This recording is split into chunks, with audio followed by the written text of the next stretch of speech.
melanjutkan kembali yes, melanjutkan kembali pelajaran tafsir kita. Pada pertemuan terakhir kita masih berada pada ayat yang ke-55 56, di mana pada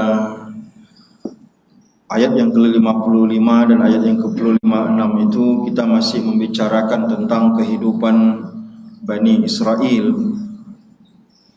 di mana Allah masih mengungkit-ungkit nikmat-nikmat yang Allah berikan kepada mereka dan pembangkangan mereka terhadap perintah-perintah Allah Subhanahu wa taala. Sebelum ini kita telah banyak menceritakan tentang bagaimana nikmat yang terus Allah berikan kepada Bani Israel. Tetapi Bani Israel ini wataknya adalah kufur nikmat. Dan pada ayat yang ke-55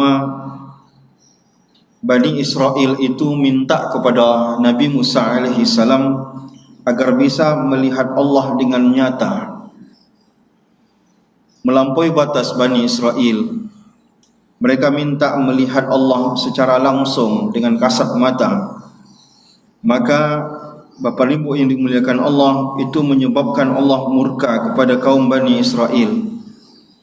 Akhirnya satu persatu mereka mati bergelimpangan, dan mereka melihat yang belum mati melihat yang mati. Begitulah kurang lebih. Satu persatu Allah matikan, tidak sekaligus Allah matikan, agar mereka melihat proses mati itu, untuk menimbulkan rasa takut di dalam diri mereka. Kemudian setelah itu, summa ba'asnakum min ba'di mautikum la'allakum tashkurun. Ada yang meriwayatkan bahwa Nabi Musa minta kepada Allah agar Bani Israel itu kembali dihidupkan. Tapi di dalam ayat ini memang diceritakan bahwa Allah setelah mematikan kaum Bani Israel itu, Allah hidupkan lagi satu persatu. Dia melihat bagaimana proses dihidupkan satu persatu itu, la'allakum tashkurun, agar mereka bersyukur. Tadi mereka dimurkai oleh Allah sehingga satu persatu mati, dan mereka melihat bagaimana menakutkannya kematian itu. Lalu kemudian Allah hidupkan lagi satu persatu agar mereka merasa bersyukur kepada Allah Subhanahu wa taala. Dan itu sudah kita bahas pada pertemuan sebelum ini. Nah, pada ayat 57, A'udzu billahi minasyaitonir rajim. Wa zallalna 'alaikumul ghamama wa anzalna 'alaikumul manna wassalwa. Di ayat ini kita kembali melihat bagaimana permintaan-permintaan kaum Bani Israel ini yang berlebihan. Kata Allah, wa zallalna 'alaikumul ghamam. Kami lindungi kalian dengan menggunakan awan. Jadi orang Bani Israel ini minta ada awan yang melindungi mereka dari panas. Agak berlebihan lah, meminta malah panas saja tak sanggup. Manjalah bahasa kitanya, lalu minta sama Allah, ya Allah, tak sanggup nih terik matahari. Maka Allah Subhanahu wa taala mengabulkan. Allah berikan kepada mereka awan sehingga mereka tak kepanasan, awan yang melindungi mereka dari terik matahari. Wa anzalna 'alaikumul manna wassalwa. Tak sampai di situ, minta makan tanpa harus kerja, tanpa harus bersusah payah. Allah kasih mereka manna wassalwa. Manna itu minuman, ya, minuman yang sangat manis yang menetes dari langit, dan disebutkan rasanya seperti madu saking manisnya. Dan salwa, kita sering mendengar manna wa salwa. Salwa itu adalah semacam binatang burung yang disebutkan burung itu terbang sehingga mereka mudah sekali untuk menggapai dan menangkap burung itu. Dipermudahlah mereka untuk mendapatkan burung itu. Bahkan ada yang mengatakan pula burung itu udah masak. Tetapi yang jelas manna wa salwa itu minuman dan makanan yang sangat mudah diraih oleh Bani Israel ini. Sengaja Allah kasih agar mereka bersyukur dan mau bertauhid dan beribadah pada Allah Subhanahu wa taala. Kulu min thayyibati ma razaqnakum wa ma zalamuna. Kata Allah, kalian tidak menzalimi diri kami, walakin kanu anfusahum yazlimun. Tapi yang kalian zalimi itu adalah diri kalian sendiri, kata Allah. Maksud Allah apa? Kalian ini minta, dikasih, tapi tidak juga mau beribadah. Berarti kan kufur nikmat. Orang yang kufur nikmat, sesungguhnya ini orang menzalimi dirinya sendiri. Maka hati-hati, kita selalu minta sama Allah, minta rezeki, minta uang, minta pekerjaan, minta jabatan, minta status sosial yang bagus. Tapi dikasih sama Allah, kadang justru membuat kita jauh dari Allah. Ini kata Allah, kalian tidak mendatangkan zalim pada diri kami, tapi kalian itu berbuat zalim pada diri kalian sendiri, kata Allah. Artinya apa? Kalian yang merusak diri kalian sendiri. Kenapa Allah menyebut mereka merusak diri mereka sendiri? Mereka minta, harusnya mereka bertanggung jawab dengan apa yang mereka minta. Kita lah misalkan, habis sholat selalu berdoa kepada Allah, ya Allah, berikan hamba rezeki yang banyak ya Allah. Dikasih sama Allah. Dikasih sama Allah. Tapi yang jadi masalah adalah ketika Allah kasih, tak mampu kita pergunakan nikmat itu semakin dekat kepada Allah. Sesungguhnya kita memudaratkan diri kita sendiri dengan apa yang kita minta dari Allah Subhanahu wa ta'ala.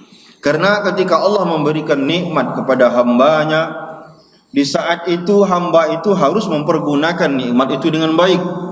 Kegagalan dan kesalahan seorang hamba menggunakan nikmat Allah itu mendatangkan kesengsaraan pada diri kita.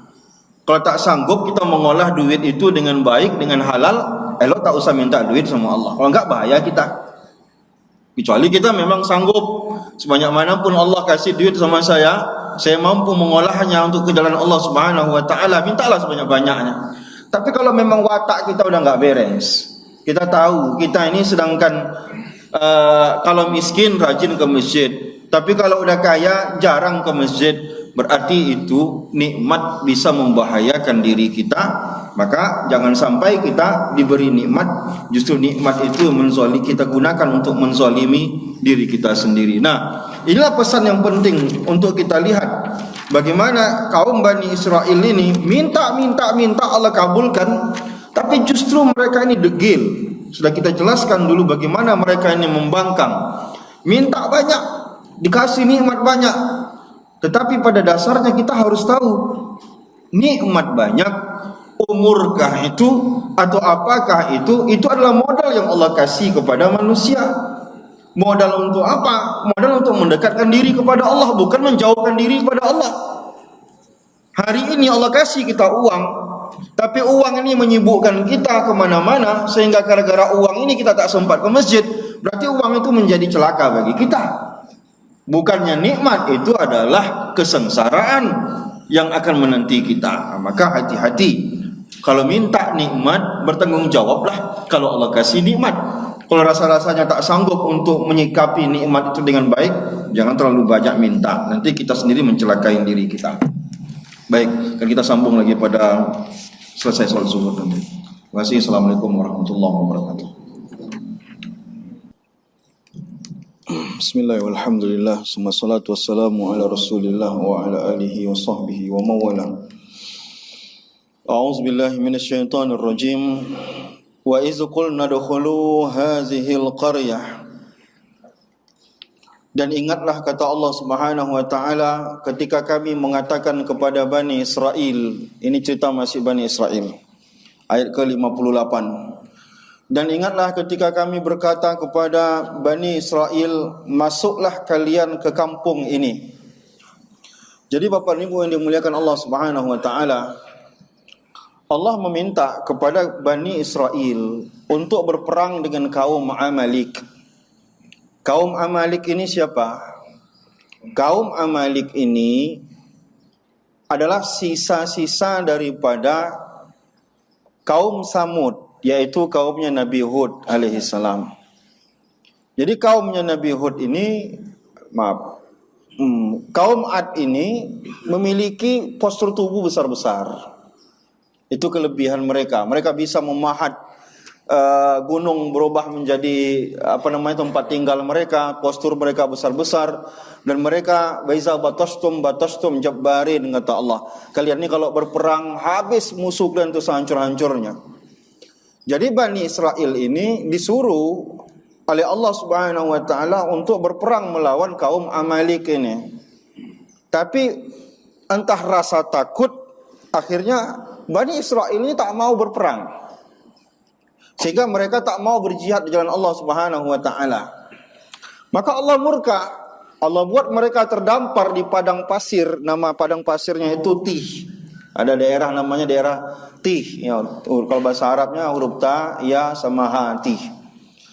Daerah Tih inilah mereka terdampar, dibuat oleh Allah Subhanahu wa taala sebagai hukuman karena mereka tidak mau untuk berjihad di jalan Allah Subhanahu wa taala. Mereka takut untuk berjihad. Nah, kata Allah, udkhulu hazihil qaryata. Lalu setelah Allah memaafkan mereka, mereka disuruh untuk masuklah ke kampung ini, kata Allah. Ke negeri ini. Negeri yang dimaksud adalah Baitul Maqdis. Negeri yang dimaksud adalah Ardul Muqaddasah. Ardul Muqaddasah itu sekarang negeri Palestina. Tetapi Bapak Ibu yang dimuliakan Allah Subhanahu wa taala, gerbang pintu itu dibuat kecil. Sehingga mereka kalau mau masuk di situ enggak bisa dalam keadaan berdiri, mereka harus membungkuk untuk masuk ke perkampungan itu, ya. Wa iz qulna adkhulu hazihil qaryata fakulu minha haitsu syi'tum ragada. Makanlah, kata Allah, apa saja yang kalian mau makan di situ, makanlah. Apa yang kalian dapatkan mau kalian makan, makanlah. Udah Allah maafkan kalian. Kan begitu saja Bani Israel ini. Buat kesalahan Allah maafkan, minta ini mereka tidak juga beribadah. Pokoknya kesalahan mereka semua Allah maafkanlah. Wadkhulul baba sujjadan, kata Allah Subhanahu wa taala, masuklah kalian ke kampung ini tapi posisi tubuhnya sujjadah. Sujjadah itu bahasa kita artinya sujud, tapi yang dimaksud bukan sujud, tapi yang dimaksud adalah dengan badan membungkuk sebagai penghormatan, karena arah pintunya itu pas mengarah ke kiblat. Jadi biar mereka belajar di situ. Jadi dibuatlah settingan pintu, masuklah pintu itu, tapi masuknya mesti sujjadah. Sujjadah itu membungkuk begini. Wa qulu hittatun naghfir lakum. Nanti kalau dah masuk kalian ke kampung ini, kata Allah, qulu hittatun, minta ampunlah kalian sama Allah. Kalian dah membangkang, tak mau ikut perang dan segala macam. Ini cerita-cerita yang cukup banyak tentang Bani Israel. Udahlah, minta ampunlah kalian. Masukkan ke kampung itu, nanti kalian minta ampun kepada Allah. Naghfir lakum. Inilah kebaikan Allah yang tak terbatas. Sehebat apapun dosa yang dilakukan hambanya, tetap ampunan Allah itu lebih luas, lebih besar dari dosa yang dibuat oleh hambanya. Kami maafkan kalian, kata Allah Subhanahu wa taala. Silakanlah. Kalian kemarin sudah dimurkai oleh Allah. Asalkan kalian mau bertobat. Jadi rumusnya Allah itu mudah saja. Semua kalian bisa buat salah, tapi tak semua kalian mau minta maaf. Asalkan kalian mau minta maaf sama Allah, asalkan kalian mau bertobat kepada Allah. Sebangkang orang yang sebangkang Bani Israel itu saja dimaafkan oleh Allah. Bagaimana kita tak dimaafkan sama Allah? Coba kita baca-baca lagi cerita-cerita kita sebelum ini tentang pembangkangan Bani Israel. Ya, saking kan membangkangnya sampai minta lihat Allah secara nyata. Bayangkan. Tapi tetap Allah maafkan. Jadi rumus Allah itu sederhana saja. Ampunan Allah lebih luas daripada dosa kalian. Jadi kalau dosa kita itu sebesar masjid ini, maka pintu maafnya Allah itu pasti lebih besar dari masjid ini. Nah, cuman kata Allah Subhanahu wa taala, kata Rasulullah, kullu bani Adam khata'un. Semua anak cucu Nabi Adam ini akan melakukan kesalahan. Wa khairu khata'in at-tawwabun. Dan sebaik-baik mereka yang melakukan kesalahan, mereka mau bertobat pada Allah Subhanahu wa taala. Allah bukakan. Dalam sebuah hadis kata Rasulullah memberi teka-teki kepada sahabat-sahabatnya. Ada satu pintu kata Rasulullah, tuluhu masirata sab'ina aman. Lebarnya pintu itu sepanjang 70 tahun perjalanan, saking luasnya pintu itu. Tahukah kalian pintu apa itu, kata Rasulullah? Allah biarkan pintu itu selama-lamanya terbuka. Sahabat enggak tahu pintu apa itu ya Rasulullah. Kata Rasulullah, babu taubah, yaitu pintu taubat Allah Subhanahu wa taala yang tak pernah terputus. Allah kasih batas taubat itu dengan batasan yang sederhana. Kata Allah, innallaha yaqbilu taubata ma lam yughargir. Selama nyawa belum sampai ke tenggorokan, pintu terbuka, pintu taubat Allah tetap terbuka. Selama nyawa enggak sampai tenggorokan. Firaun minta maaf sama Allah di saat Allah sudah tenggelamkan, enggak bisa lagi. Tapi ada orang sudah membunuh 100 orang masih dimaafkan oleh Allah Subhanahu wa taala. Maka ada sebuah kisah yang menarik ya. Ada jemaah tabligh, dia berdakwah. Sibuk dia berdakwah, mengajak orang untuk solat berjemaah segala macam. Akhirnya dari ratusan orang yang diajak berdakwah, 1 orang mau ke masjid. Tapi pemabuk pula, Pak. Ya enggak apa-apalah, ke masjid kita berjemaah. Jadi mereka gigih ngajak orang ayo ke masjid, 1 orang terjaring. Yang satu ini datanglah ke masjid, tenggen pula. Bau bajunya, bau minuman keras. Orang-orang marah sama jemaah tabligh ini. Ini ceritanya cerita real ya. Marah orang sama tuan saya ini ngajak pemabuk ini ke masjid. Kamu ngajak orang sembarangan aja ke masjid, orang mabuk. Enggak apa-apa lah, saya yang jamin kata dia. Kalau dia macam-macam nanti saya yang jamin. Biarkan dia sholat, ikut kita sholat. Tapi dia posisi tubuhnya tuh bau minuman. Nah, bawa minuman, tapi dia karena sibuknya tadi orang jamaah tabligh itu ngajak segala macam, mungkin apakah dia malas mendengarnya atau karena memang terbuka hatinya, wallahu alam. Akhirnya dia sholat. Orang menjauh 1,5 meter dari dia, saking malas mencium bau badan dia tadi. Pada sujud, saat dia sujud tak bangun-bangun dia, Pak. Orang yang mabuk tadi sujud dia ketika sholat tak bangun-bangun dia. Dicabut nyawanya oleh Allah Subhanahu wa taala dalam keadaan seperti itu. Lihat. Pintu maaf Allah tak terbuka. Kita dari kecil kita sholat belum tentu kita bisa mati ketika sujud. Ini orang baru mabuk dia, taubat dia, sholat dia, dibukakan Allah pintu taubat, mati dalam keadaan seperti itu. Nah, ini kita perlu mewaspadai diri kita tentang ini. Karena husnul khatimah itu suka-suka Allah mengasihi ke siapa, dan orang berikhtiar untuk itu pasti Allah kasih. Nah kata Allah, wa qulu hittatun naghfir lakum. Memang dosa kan besar wahai Bani Israel.